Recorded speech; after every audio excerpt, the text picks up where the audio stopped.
Nothing will happen until we remove Donald Trump. Let's talk about this because I get this comment a lot, and I think it's both internationally and within the United States that people don't understand why this is not going to work. Removing Donald Trump does not change the trajectory of this regime or their agenda. And here's why. Donald Trump is a Manchurian candidate. He is a yes man. Do whatever you want, guys, right? So he looks around his room at his cabinet and his advisors and all these other people that he works with. Do whatever you want.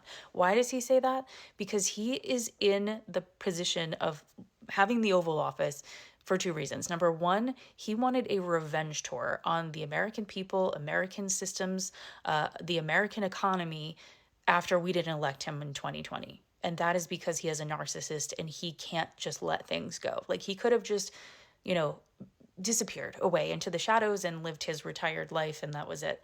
But that wouldn't have worked either, because the second reason he is sitting in the Oval Office is because he wanted to make sure that he was not going to go to prison for certain federal crimes. So by becoming president again, those cases were just like dropped. Could they be picked up again one day? Possibly. But for now, they are not his problem.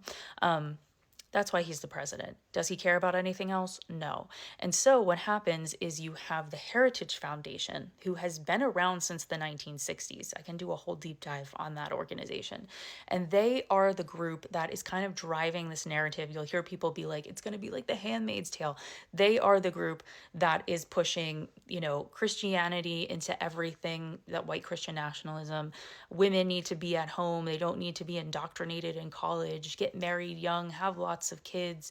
Men and women need to be married and they need to marry young, and there shouldn't be abortions, and like, you get what I'm saying. So that's all the Heritage Foundation. And within our current system of government, you have JD Vance, who is one heartbeat away from becoming the president. If Donald Trump exits tomorrow, he becomes the president. And he was picked by Kevin Roberts and the rest of the Heritage Foundation because he is going to drive that agenda. And you also have other members in the cabinet and, in the advisory and all those other things that are part of this group. You have people like Russell Vogt, who is quite literally financially draining and shutting down agencies and departments within our federal government and reallocating money to things that push that Heritage Foundation, Handmaid's Tale type of agenda. You have Stephen Miller and Kristi Noem, who are not necessarily part of the Heritage Foundation, but are pushing an agenda of eugenics. And they are sending people who are Black and brown and people who are outspoken, and we're even seeing it now with journalists, right, being arrested. They're getting rid of the undesirables, right? And that's its own little project. And so you have all these things that are working hand in hand, and you have all of these sort of shadow presidents. I didn't even get into Peter Thiel and all of the technology stuff. But that's a separate video. This is getting long. My point is, Donald Trump may be the president on paper, but he is not running the country. And simply removing Donald Trump does not change the trajectory of this agenda.